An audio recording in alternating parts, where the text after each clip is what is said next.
चुनाव की इस उठापटक के बीच, इस सारी डेवलपमेंट के बीच हम बात कर रहे हैं बिहार की राजनीति के उन बारीक मुद्दों पर जो शायद हमें राजनीति की इस ऊपरी परत के भीतर झांकने का मौका देते हैं। हमें ये मौका देते हैं कि हम पॉलिटिकल पार्टीज के सफर को समझ सकें, नेताओं के सफर को समझ सकें और आने वाली तस्वीर विधानसभा चुनाव के नतीजों की शायद उनके जरिए उस तस्वीर को समझने की कोशिश कर सकें। और इस बिहार चुनाव की इस बारीक पड़ताल पर हमारे चुनाव विशेषज्ञ हैं संजय कुमार, जो सीएसटीएस में प्रोफेसर हैं, सोशियोलॉजिस्ट हैं, चुनाव की राजनीति के एक्सपर्ट हैं, कई किताबें लिख चुके हैं और अपने आंकड़ों के जरिए और अपनी रिसर्च के जरिए हमें बेहद नई बातें, कई बार बहुत दिलचस्प बातें और आंखें खोल देने वाली बातें बिहार की राजनीति के बारे में बताते हैं।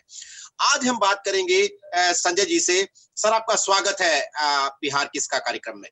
आज हम आपसे बात करेंगे लालू प्रसाद यादव की पार्टी, जो कि अब आरजेडी के नाम से जानी जाती है, इस पार्टी के सफर को लेकर। एक समय रूलिंग पार्टी थी, बहुत लंबे समय तक 15 साल तक बिहार पर राज किया, तूती बोलती थी लालू प्रसाद यादव की बिहार में। तो ऐसा क्या हुआ सर? मतलब एक वक्त कहते हैं कि जो जनता दल था, लालू प्रसाद यादव पार्टी से भी बड़ी शख्सियत थे, तो अब ऐसी क्या बात हुई कि उनकी पार्टी जो है वो कमजोर पड़ गई है, मुकाबले में थोड़ा पीछे नजर आती है अगर मौजूदा विधानसभा चुनावों की बात करें तो? नीरज, आपने जो जिस बात का जिक्र किया उसी में इसका उत्तर भी छिपा है। आपने कहा कि लालू यादव एक ऐसे शख्सियत थे, इतने बड़े नेता थे जो कि पार्टी से भी बड़े दिखाई पड़ते थे। निश्चित रूप से उनकी छवि ऐसी थी, इस तरह के वो बड़े नेता उभर कर आए 90 के दशक में, जो पूरी पार्टी उन्होंने संभाल के रखी थी और पार्टी पूरा उनके दमखम पर पार्टी चलती थी। जैसे ही उनकी एक्टिव पॉलिटिक्स से एक तरह से दूरी बनने लगी, चारा घोटाले में उन्हें जेल जाना पड़ा, इसके बाद से पार्टी की कमान उनके पुत्र तेजस्वी यादव ने संभाला। तो जो चेंज ऑफ लीडरशिप है और जिस तरह का लीडरशिप लालू यादव ने पार्टी को दिया, उस तरह का लीडरशिप देने में तेजस्वी नाकाम रहे हैं। तेजस्वी को अनुभव की कमी है। लालू प्रसाद यादव बिहार के मुख्यमंत्री बनने के पहले भी उन्होंने छात्र राजनीति में और उसके पहले भी कई लंबे दशक तक उन्होंने राजनीति की, तो एक मंझे हुए खिलाड़ी थे। मुख्यमंत्री के रूप में तो उन्हें हमने 1990 में पहली बार देखा, लेकिन उसके पहले भी वो एक मंझे हुए राजनीतिज्ञ थे और इस वजह से उनकी जो पकड़ राजनीति पे रही, उस तरह की पकड़ तेजस्वी यादव की दिखाई नहीं पड़ती।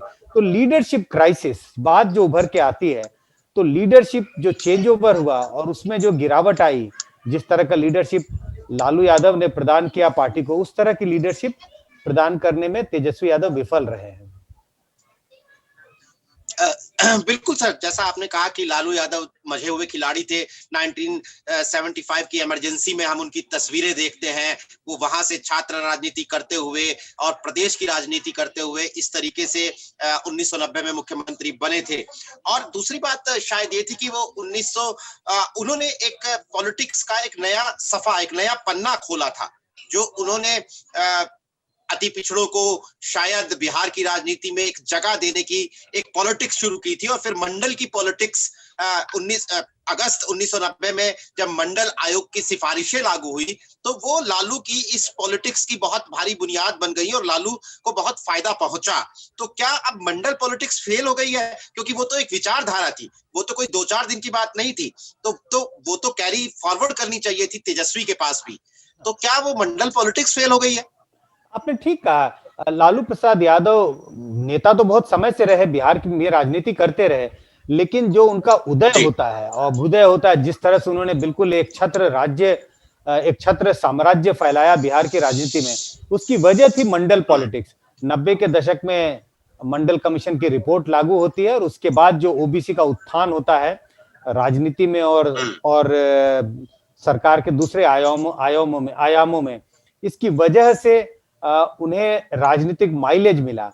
लेकिन मंडल पॉलिटिक्स कम नहीं हुई। मंडल पॉलिटिक्स की वजह से लालू यादव ने तमाम तरह के समूहों को अपने साथ जोड़ा, जो कहते हैं कि बहुदलीय बहुमत की राजनीति की, जिसमें दलित भी शामिल थे, जिसमें ओबीसी भी शामिल थे। लेकिन 15 साल तक तो यह राजनीति चली। जिन लोगों के नाम पे उन्होंने राजनीति की, उनमें बिखराव आना शुरू हुआ। तो उन्होंने अत्यंत पिछड़ों की राजनीति में अत्यंत पिछड़ों की राजनीति को पीछे छोड़ दिया। यही वजह है कि पिछड़ों की जो राजनीति लालू यादव ने की, तो उस राजनीति में दरार आया और पिछड़ों की राजनीति में जो अत्यंत पिछड़ा वर्ग था वो पीछे छूट गया। अब धीरे धीरे उन पिछड़े वर्गों में से नए नए नेता आने लगे, जो तमाम तरह के नाम का जिक्र अभी हम कर सकते हैं। उपेंद्र कुशवाहा की आप बात करें, आप मुकेश साहनी की बात करें, हिंदुस्तान आवाम मोर्चा के नेता जीतन राम मांझी की बात करें, और उसके पहले ही जब नीतीश कुमार उनके साथ राजनीति कर रहे थे, तो नीतीश कुमार को लगा कि कुछ ऐसे समुदाय हैं, ऐसे समूह हैं जो ओबीसी पॉलिटिक्स के नाम पर उन्हें दरकिनार किया जा रहा है। उन्होंने अपनी नई पार्टी बनाई। तो ओबीसी पॉलिटिक्स में मंडल पॉलिटिक्स तो पीछे नहीं छूट गया, मंडल पॉलिटिक्स तो अभी भी जारी है। आप देखें, लालू यादव के मुख्यमंत्री बनने के बाद नीतीश कुमार मुख्यमंत्री बने, तो मंडल पॉलिटिक्स तो बिहार की राजनीति में इतना हावी है कि कोई भी पार्टी अगर बिहार की राजनीति में उसको अपना पैठ बनाना है, अपना वर्चस्व बनाना है, तो उसे मंडल की ही राजनीति करनी पड़ेगी।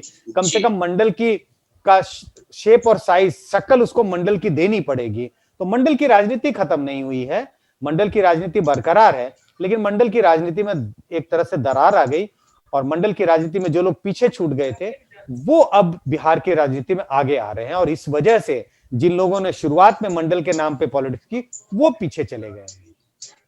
जी बिल्कुल। हम अपने दर्शकों को बता दें कि हम जिस मंडल की पॉलिटिक्स की बात कर रहे हैं वो दरअसल इस देश में अगस्त 1990 में जब वीपी सिंह देश के प्रधानमंत्री थे, तो उन्होंने एक तरीके से इसका दरवाजा खोल दिया था। ये दरवाजा नहीं खुला था, ये एक तरीके से बांध खुल गया था, जिसके पीछे बहुत समय से रुका हुआ पानी का बहुत बड़ा जमा हुआ पानी जो है वो बहुत तेजी से आगे आया, राजनीति का पानी, और उसने पूरे देश की राजनीति को बदल के रख दिया। मंडल आयोग की सिफारिशों के मुताबिक जो अति पिछड़े वर्ग से ओबीसी जो है उन्हें सरकारी नौकरियों में सभी पदों पर 27% आरक्षण की एक प्रावधान कर दिया गया था सरकारी नौकरियों में।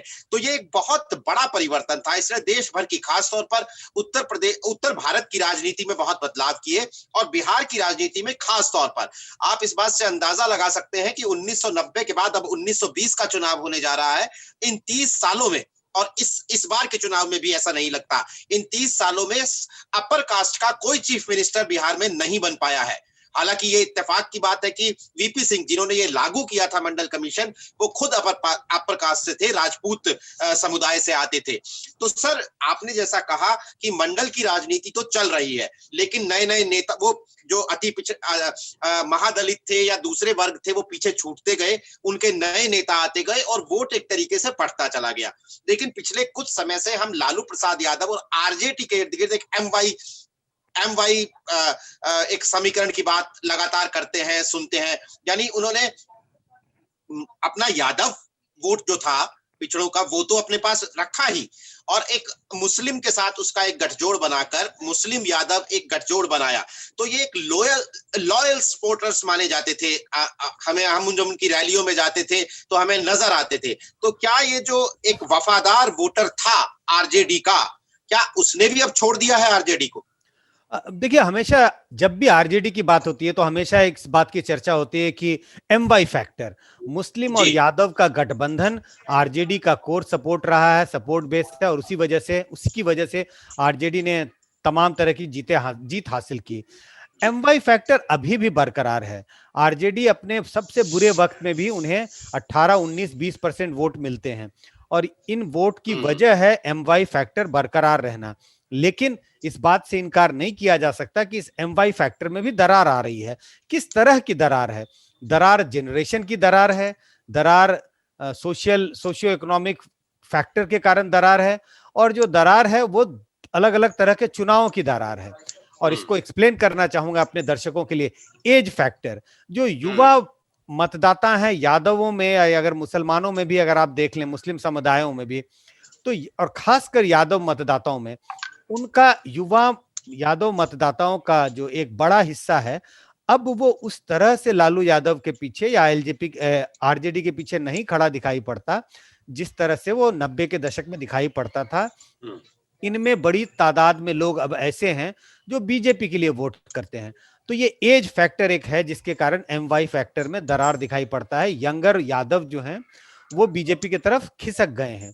दूसरा मैंने कहा चुनाव के नजरिए से, अभी भी अगर हम विधानसभा के चुनाव की बात करें, और मैं 2015 के विधानसभा चुनाव की बात कर रहा हूं, जब नीतीश और लालू एक साथ चुनाव लड़ रहे थे, ये जी ये एक तरह से एम वाई फैक्टर का मैसिव कंसोलिडेशन होना चाहिए, क्योंकि दोनों एक साथ थे।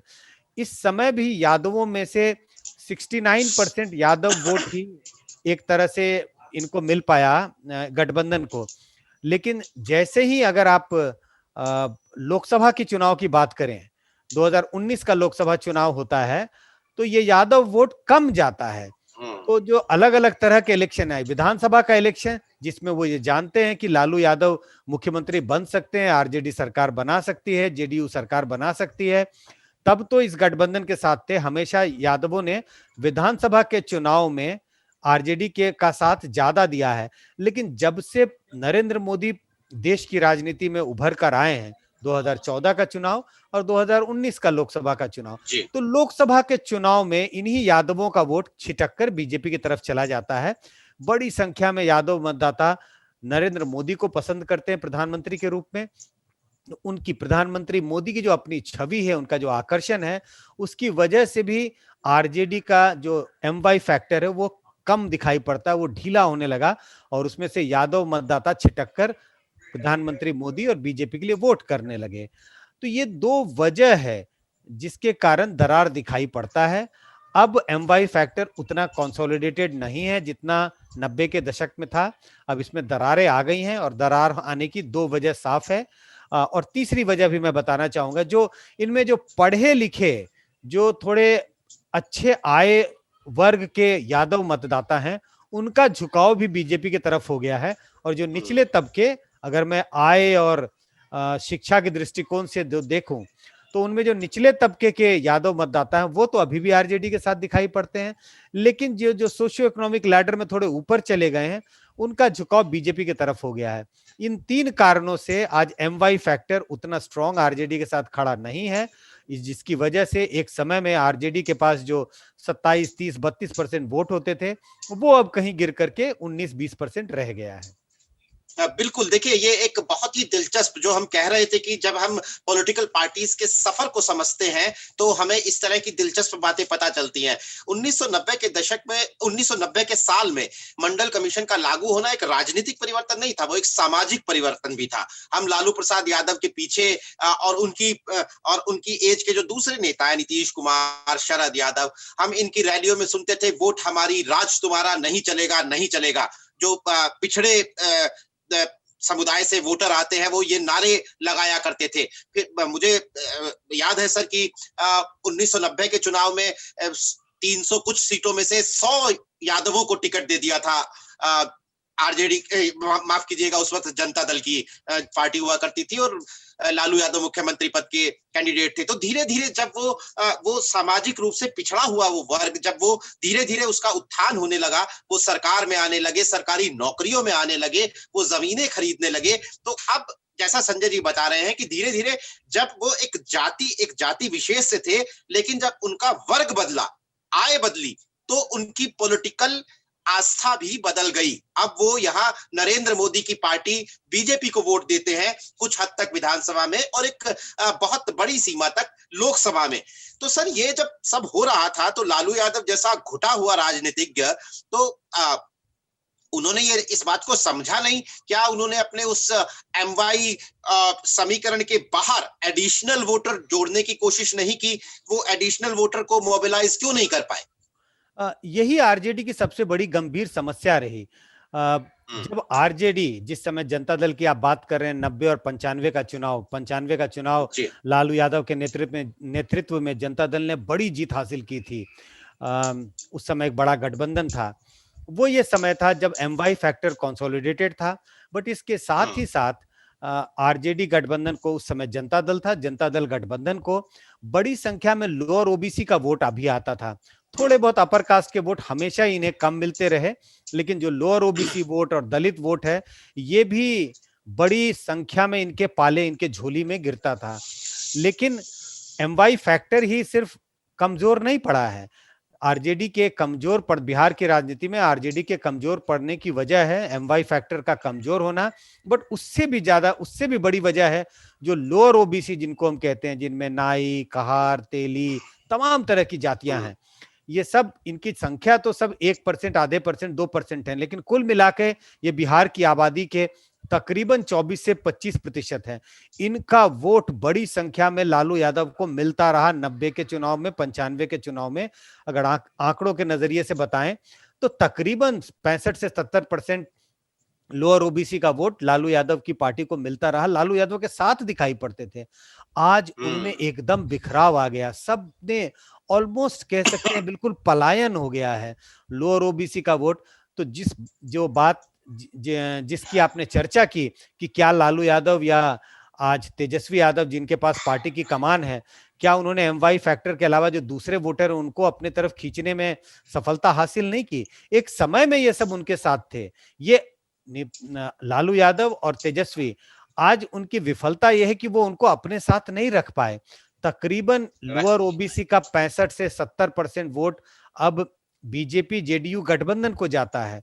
कई राज्यों में, सिर्फ बिहार की ही राजनीति नहीं, कई राज्यों में बीजेपी का जो प्रचार प्रसार और जो विस्तार हुआ है, इसकी एक खास वजह रही है कि बीजेपी को अपर कास्ट का वोट तो मिलता ही रहा, वो तो हमेशा से मिला, लेकिन सिर्फ अपर कास्ट वोट की वजह से बीजेपी एक थ्रेशोल्ड पार नहीं कर पाती थी। नेशनली उन्हें 26-27% वोट मिलते थे, लेकिन पिछले जो एक दशक में बीजेपी ने जो अपना वोटों का विस्तार किया है इतना, उसकी खास वजह यह है लोअर ओबीसी का वोट, वो बिहार हो, मध्य प्रदेश हो, यूपी हो, जिन भी राज्यों का हम जिक्र कर ले, नॉर्थ इंडिया के, इन जगहों पर लोअर ओबीसी का वोट बीजेपी की तरफ बहुत तेजी से खिसका है।